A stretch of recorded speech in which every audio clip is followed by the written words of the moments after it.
I love talking about ways to save money on taxes.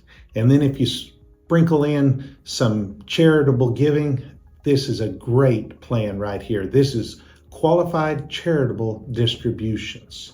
This is when the government is asking you to give an RMD back, a required minimum distribution, and that's going to raise your taxes. But if you're charitable minded and want to go ahead and just give that RMD to a charitable organization, a 501c3, you're going to keep your taxes lower and benefit charity.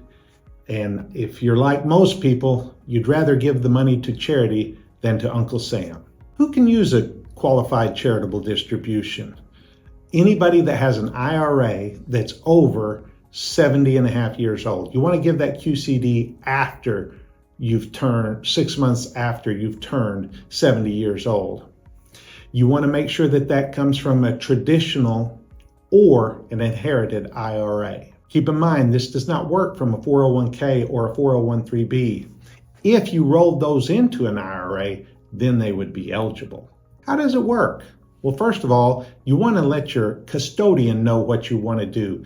Tell them, the 501c3, that you want the QCD to go to. You can give up to $100,000, which is quite a bit. And that amount will count toward your RMD once you turn 73 and the government is telling you they want part of their money back.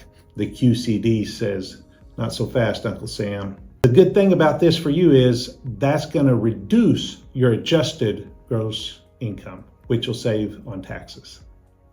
Why is it so good? It lowers your AGI like we just talked about. Keeps your state taxes lower as well. Could help on IRMAA with Medicare. And also helps if you don't like to itemize everything, it's already taken out. One of the things we have to worry about is what counts and what doesn't. First of all, the charity must be a 501c3.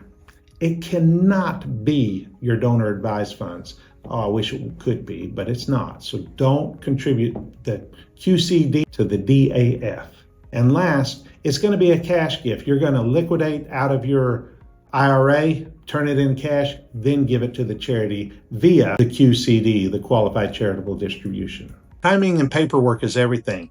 This sounds like a lot of work, but you want to outsource this work. Call your custodian, your financial advisor, make them do the work. Make sure you're communicating with your accountant to make sure your tax return is done correctly, and make sure that that money goes directly to the charity. If that money comes to you, you might be paying taxes on that. So be sure you just pick up the phone, call your custodian, call your CPA, make sure this is done right, and charities will benefit from that.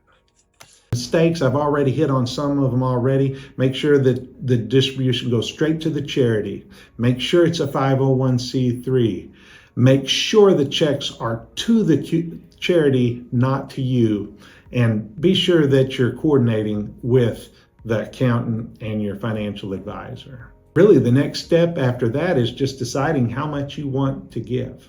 I just want to say this is a perfect way for charitable-minded people to give money in a very tax-efficient way. These QCDs are beautiful. I've seen people use them, and it makes them feel really good about that money going to a charity. It makes them feel really good that they're not paying as much in income tax. Everybody wins with QCDs. Thanks.